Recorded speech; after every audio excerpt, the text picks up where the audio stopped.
Welcome back to Compensation Matters, the podcast for all conversations around sales comp. I'm your host, Deanna Romanovsky. Designing incentives is never easy, and it gets exponentially harder after a merger and acquisition.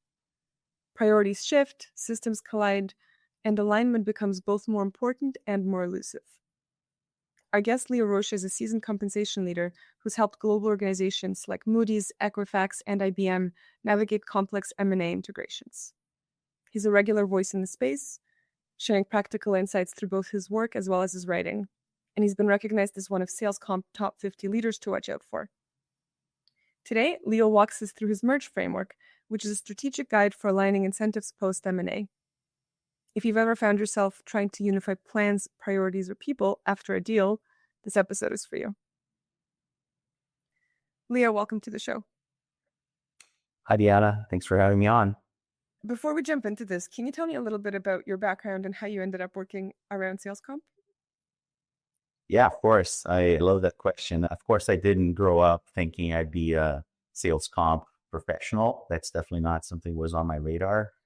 There was a time when I was starting my professional career where I saw an opportunity at a very, very big company that was just starting their sales compensation center of excellence in my native town in Rio in Brazil. And big hires, just building a big team, and the job was calculate sales commissions. And I thought, well, that's super easy. I can do that, right? It's just simple math. Who can't do that? So I took that job and I was in for a ride. I had no idea what sales compensation really meant. But the nice thing about it is I started seeing how big of a space it is and how many things there are that entail doing sales compensation the right way. And fell in love with it and thinking this is a career. I want to grow here. It ties so much to how business is run and how business can be successful, because what we do drives the behavior that leads to business success. So I really love being in this space. Absolutely, yeah. The one thing that I'm always struck by is how meaningful everybody finds it when they work in this space. Let's get into mergers and acquisitions. You've seen firsthand how chaotic M&A can get. Can you paint a picture of the challenges at hand, both the obvious and not so obvious ones? Yeah, sure. I think part of the reason why can become chaotic, it's because it's not just integrating an acquisition. It's just not about blending the business, but it's people, right? But it's cultures, it's systems, it's processes, it's everything that creates and sustains a business. There's also an element of egos, right? People have different opinions and views and desires and career aspirations. Those things all come into play. So that's why it can become chaotic. And some things are more obvious than others. If you're thinking about integrating compensation, of course, you need to look, comp structures will certainly be different. Metrics, the way we assess performance, the systems that manage, how we calculate, payout frequency, governance around comp, communication, everything is very likely to be different, right? So those are the obvious things we'll look at. But I think in addition to that, you can't discount the fact that any M&A activity is emotional in nature, right? People might be stressed out about future of their job, future of their function. They might be in a certain growth trajectory and now everything's changing. There's also, I think, a political aspect to it, right? If you think about it, when acquisitions happen, people might be thinking, how am I going to win? Or who's going to win? Who is really winning? Who is really acquiring who? It's funny because sometimes we think of M&A, which of course stands for mergers and acquisitions, right? And a lot of times when we call something a merger, if you look at it objectively, it's an acquisition and not a merger, right? So somebody is quote unquote winning. And those things, even though they're not explicitly said, they play a part in that chaos that comes after an M&A deal is announced. That makes sense, yeah. Harvard Business Review published an article called Don't Make This Common Mistake in M&A, where they found that a staggering 70 to 90% of all acquisitions fail. The author Graham Kenny attributes some of this to assumptions leaders make about the fact that things will go smoothly, especially when two organizations are similar or coming from a similar sector. Does this line up with your experience? And where do you think leaders have other blind spots when approaching the challenge of M&A? Yeah. Yeah, that's a staggering number for sure. I'm not surprised by it, unfortunately, because it shouldn't be that high. But unfortunately, it is very high. If they ultimately fail or not, depends on how you look at it, but it never flows as smoothly as people think it would be. And I think, yeah, there are assumptions that people make, especially when they're similar companies. So you're really driving that position towards more synergy and growth. The assumption is that we're pretty much the same business and same type of structure. So everything's going to flow smoothly. The truth is, it's just different people and different cultures, right? So it's not something that people should be assuming too much. And a systematic approach would be a better way to look at it. I think another reason that, contributes to that failure is that political landmine that they touched on earlier. So as the example, a lot of times companies are struggling to grow and they find that an acquisition is a way to potentially address that. But several times it's more, a way to show our board, show our investors that we're doing something. And you can do many things, right? And there are times where M&A is not the thing you should be doing. There's a better way to look at M&A. There's a systematic way that you can apply, which will eliminate a lot of those risks and help, again, drive a more successful integration. So, what inspired you to build the merge framework? And was there a particularly messy integration that you had to clean up after the fact? Yeah. So the merge framework is just a structured way to think about how to integrate compensation after an acquisition, right? So yes, how did I think about it? It was absolutely was because of a messy integration of a very, very early acquisition, early in my career. Essentially what happened is big tech company acquiring a small software company, right? A startup, essentially. Very different culture where he had this very hunter style approach to doing business, which made a ton of sense for the stage they were in. But integrating that into a very established, more slow growth tech giant is very challenging. So I started to see that there was a lot of push from the acquiring company to just you have to do things our way. So let's integrate. And we started seeing reps voicing their concerns, really creating a very bad atmosphere where there's this very pessimistic about their future. Top performers started to leave, just scrambling to put systems together. So I think what we skipped in that scenario was understanding the why behind the deal and the strategic importance of the acquisition. It was seen as it's a small company, they should do things our way. That was the mindset. And of course it fell apart. I always think that acquisition was like the quickest way to kill the products and the company was through that acquisition, right? Because that's ultimately what happened.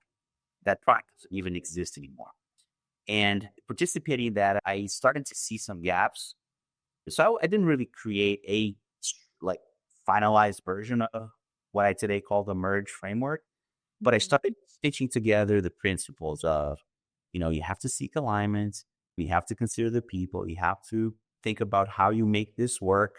We'll dive more into the framework, but that's what triggered it. That's another thing that was interesting. A lot of times people don't see it starting to fall apart, right? You only evaluate whether it worked or not after a period of time when did we hit the milestones? And a lot of times the answers are no. But you can kind of see the signs from the beginning. And I was seeing that there. So I thought a framework would help address that in the future. So the merge framework is a 5-stage framework that is meant as a guide post M&A. Let's walk through it step by step. So step 1 would be mapping strategic intent. Step 2 would be evaluating the current state. Step 3 is respecting the human element. Step 4 is gradual integration. And step 5 is establishing, educating, and evolving. Let's start with step 1, mapping strategic intent. Can you explain more about that? So when we think of mapping strategic intent, right, we're really saying is that the very first and foundational aspect of what are we trying to accomplish with this acquisition? If you think it from the compensation team's perspective, like a lot of times the comp team typically isn't the one that made the decision about the acquisition. However, that doesn't mean that they're excused from understanding what the strategic intent is so that they can build an integration plan that tailors to that. So when I think about the frame, I think an easier way for us to understand it is think of a real example of something you would see normally. So imagine a big company. Let's use a tech company as an example. Acquire another big company. For example, when Salesforce acquired Slack, right? Or IBM acquired Red Hat. So deals of that size don't happen all the time, but when they do, they're huge, right? They involve so many people, and it's such a big set of work that needs to make it happen. So when you map the strategic intent, is really understanding what is the talent and culture of both, and what is the long-term synergy that you want to create instead of the immediate uniformity that you would drive.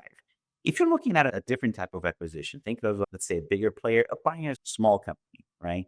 How does mapping the strategic intent differs? That's more likely to be a rapid integration. So when you think about the strategy there, is how do we align this quickly so that whatever product or service we're acquiring can go to market as quickly as possible under the new frame. There's another difference there, right? Which is, will the company retain their brand separately or will they integrate fully? So yes, when you see a bigger company acquiring a small player, more often than not, what's happening is that whatever they're acquiring will become a part of the bigger company's portfolio, right? And it becomes one thing and more seamless. When you talk about two bigger companies, which is a lot more akin to a merger than anything, a lot of times they'll retain their brand separate and do business separate and still retain some of the processes and culture in a separate way. So you need to understand that. What is the strategic intent? What's the long-term consolidation of what we're doing here going to look like? So that you know how to plan for your integration in a better way. Yeah. Let's get it to stage 2, evaluating the current state of things. What does that mean? Yeah. Yeah. What that means is really understanding how does the acquired company does things today, right? So deep dive on their comp philosophy, on what type of incentive models they have, what KPIs they use, what systems are there to support, what types of sales roles they have. So the org structure, everything that entails that. So again, how do we apply that may differ depending on the type of acquisition and the size of the acquisition. If you think of a smaller company, a lot of times it's founder led, founder is still there. I've seen this so many times where the incentive structure was something that, the founder created 5 years ago when they started that company, but now it's potentially misaligned with what we're looking for in terms of future growth. So you have to understand those very, very carefully and before considering making changes. So there's a principle that I always think about. It's called the Chesterton fence, right? What it really says is if you see a fence, right, somewhere, and you don't know why it's for, don't tear it down until you understand what it's not for. So it really means this, understand before you make any changes, because there might be a reason or context, history, factors you're not aware of that something exists. I think that's great wisdom to live by, not just in M&A, in other aspects of life as well. Yeah. Between plans, systems, processes, and culture, what's usually the most challenging or the most incompatible thing as far as integration is concerned? Yeah, it probably depends, right? I would say if you ask that question, the tendency in most cases is that everybody will agree that there are differences between those three, but that culture is the easiest one to handle because people are resilient and things tend to work out in the end, right? That mindset. I would argue that they're all important, but culture probably should come first because, and that's not to say, I want to be really careful there that the others aren't important. I'm not saying that at all. What I'm saying is that we tend to place a lesser value on the importance of culture. And I would argue that it should be brought up in that priority of things when you assess. That makes sense. Yeah. So that brings us to the human element, which is stage 3. Yeah. Can you get into that a little bit more? I love that this is such an emotionally intelligent thing to call out explicitly. Yeah. Yeah. Well, yeah, exactly. And I think that speaks to this aspect of making sure culture is seen. So my thinking there has always been when M&A happens, right? What is really being acquired when it comes down to is people. Because, if a company acquires another company, a company is a collection of people, right? A lot of times M&A will be stated as we're acquiring a product, we're acquiring a service, we're acquiring growth. But what you're really, really acquiring is the people that make that other business successful. So that's why it has to be called out explicitly. Understand, who are our key players? How are we going to make sure people are happy at their, under this new structure?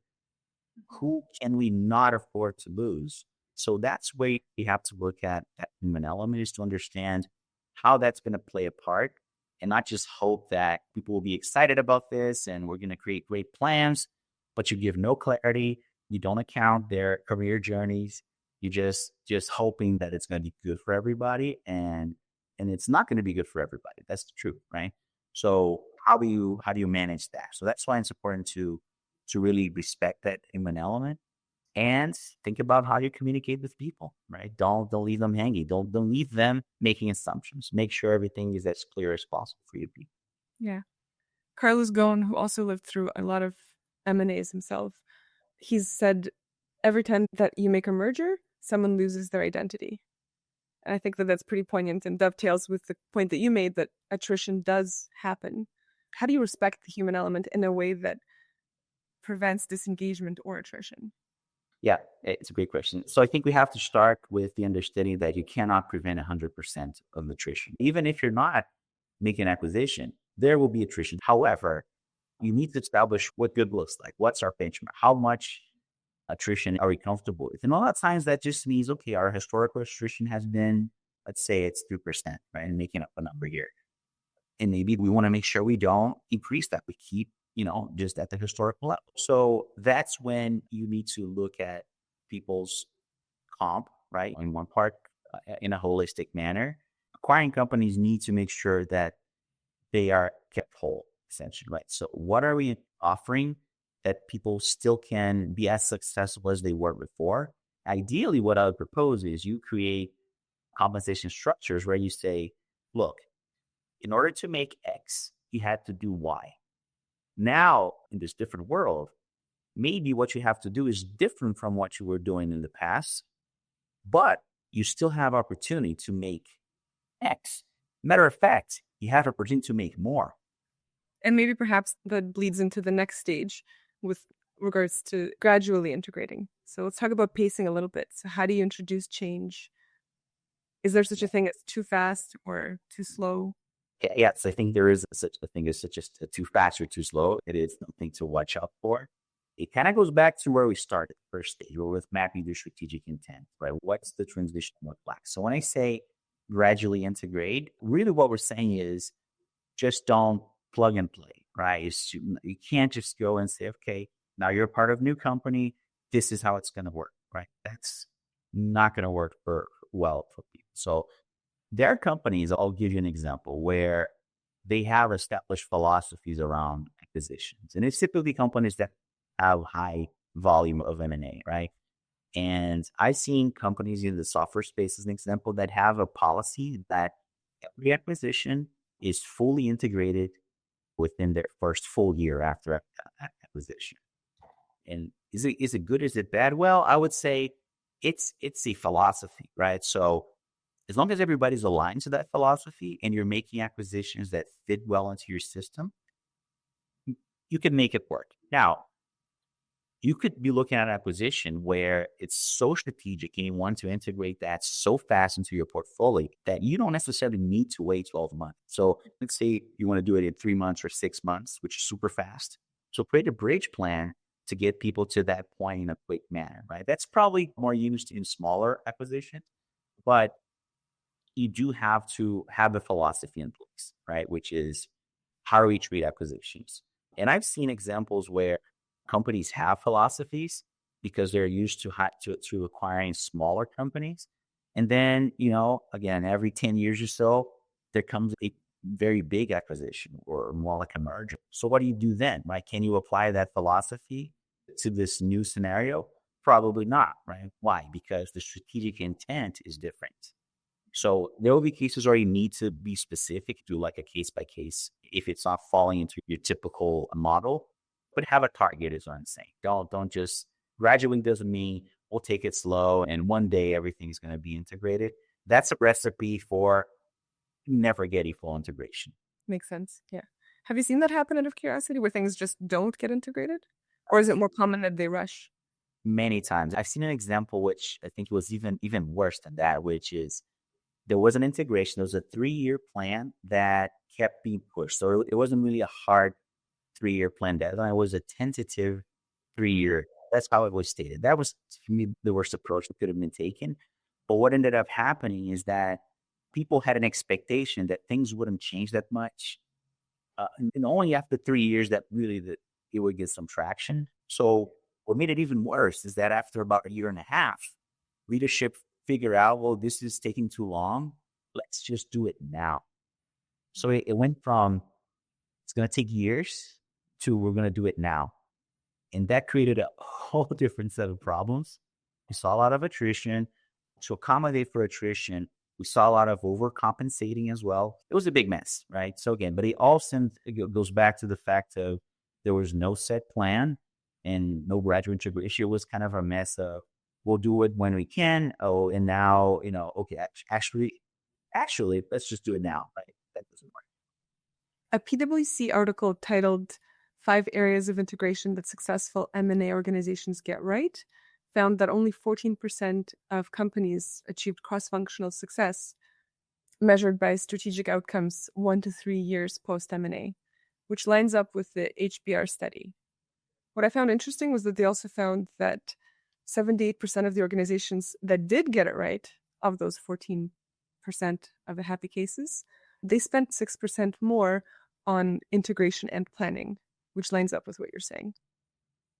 Spending time to do this right will definitely save you not only time, right, but money down the road. So again, what's the strategic intent of the acquisition? Plan forward according, right? Just don't go with the flow. Yeah. And so that brings us to stage 5, which is establish, educate, and evolve. Explain what that means more. That's the one that fails the most, right? Because people think, okay, we've transitioned, we're done, right? Mm-hmm. And forget that 5th stage. So that 5th stage is really a combination of putting into place that's like delivery on those changes, on those comp changes that you worked so hard to do. But make sure you have an extremely well-designed education and communication approach to that. Over-educate, over-communicate. It will pay you dividends if you do. That's one area where I think there's never too much communication. I'd rather have different channels of communication around plan integration than assume that we've already communicated once. Here are the resources. Here's a website you can go and look. Another thing I see a lot when these changes are implemented is that companies will do a sort of a kickoff or some meeting where they present changes. And they start with, here's what's changing. And people just react. There's resistance to that. So think carefully how you educate and how you communicate. I like to start with what's not changing to then talk about what's changing, right? So as an example, here's what's been successful. These are all the things that you have done. And here's where we've compensated. So these things are staying. That puts people at ease. However, in order to drive new objectives and growth and our new strategy going forward, here are the things we're implementing. That tends to go a lot better. And the other thing is evolving, right? It's just like you do postmortems on what went well, what didn't, what can we do differently next time. Those are ways to continue to evolve. So the next time you do it and you use the framework, you're going to just get better at it. You get better at it each time you do it. It makes sense, yeah. And this postmortem can also help maintain alignment in the long term, which I think is probably one of the other challenges. So is there a cadence that you find most helpful, or some kind of training or governance system that ensures better success? Yeah, in terms of cadence, especially when it comes to communication, right? There definitely should be one major communication point, right? Whether it's a kickoff of sorts or whatever approach the company uses. Maybe it's a virtual presentation. But what I typically see, especially when you open up for Q&A, a lot of times you don't get a ton of questions, right? You may get a few, but it's not the real questions that people will have. And it's either because they're not comfortable in that setting to ask the questions, or maybe they're just not thinking through. What I do see is a month after that, you start getting all these questions and people don't understand it and disagree and don't understand the why. So make sure you explain the why, right? But make sure you follow up on it. So the way I think about this, it has to be a channel where the company is presenting or providing information, but there's a channel for people to come back and participate in the discussion as well. Yeah, everything comes down to communication in every type of Reason. Yeah. Let's talk about some common mistakes and strategic considerations. If someone understands all the things that you've outlined, are there still insidious pitfalls that leaders can fall prey to? Yeah, there are always pitfalls. I think the biggest one is really thinking that we've done the work, so let's move on to the next one. And that's why that last stage of evaluating, evolving, that's so important, right? Because people tend to have the sense of we've done this project's over, let's go to the next. But an integration is never really fully done after many, many years, in my opinion, right? And it's funny, I used to work for a company that had done separate acquisitions, and some people had been there for like 10, 15 years post acquisition, and they still referred to themselves, oh yeah, I'm from, the acquired company. So there's always that attachment to that initial state because people a lot of times don't feel they are fully integrated. So leadership would do well to continue to assess and monitor that. Yeah, it's a very strong cultural element. Yeah. From your experience, in deals that failed, was it strategy or execution that broke down, or both? So that's a good one. There are companies that are really good at strategy, and there are companies that are really good at execution, and very few are good at both, right? A company that's really good at strategy usually fails at execution. And same thing, right? If they're good at execution, then usually strategy fails. So it's both, but I think it's one or the other depending on the company. That's typically what I've seen. To wrap this up, if you had one message for compensation professionals heading into an M&A event, what would you say? Yeah, if you could sum it all up, I would say how people get paid is a very personal thing. So the way we handle it will shape future trust, retention, even performance. And people's performance is what drives business performance. Right? So don't rush to make everything fit right away.